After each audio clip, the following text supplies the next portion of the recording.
The story of the prodigal son is read during Lent to remind us of at least two things. First, that the Lord is always willing to forgive us. And secondly, we are invited to imitate the Lord's willingness to forgive by offering forgiveness to others. Let's look at each in turn. While it may seem obvious to you that God is always willing to forgive, it's far from obvious to some people. The story of the prodigal son is first and foremost the story of the forgiving father. According to the custom of the day, it was possible for a father to give his son the share of his inheritance. However, when a child did receive such a gift, he was not to spend it during the lifetime of the father, because the father might need to be supported by his son in his old age. No pensions, no social security in those days. And as we know from the story, the son spent all the father's money, but became so desperate that he went home willing to be treated like a servant. And if the father had disowned him and treated him as a servant, no one would have been shocked. That's what the son deserved. But as you know, in the story, the father comes out, runs towards the son, embraces him, and has a party. The same is true for you and me. At times we sin, maybe even seriously. We turn away from God, sometimes feel that it's impossible to get things right again.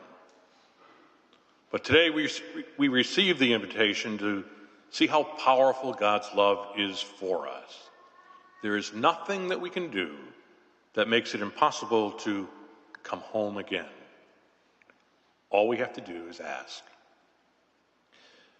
Pope Francis has called us to celebrate a year of mercy. He encourages us to gaze on the mercy of God. God is always merciful, and we are invited to be thankful for that in a special way in this year of mercy. God is like the father in the story, waiting for us to return. The other aspect of today's gospel is the expectation that we need to be ready and willing to offer forgiveness and reconciliation to others, just as the father did in the story.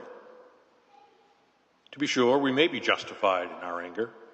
Perhaps someone has hurt us, physically, psychologically, or otherwise. Forgiveness is not a justification for continued violence or harm.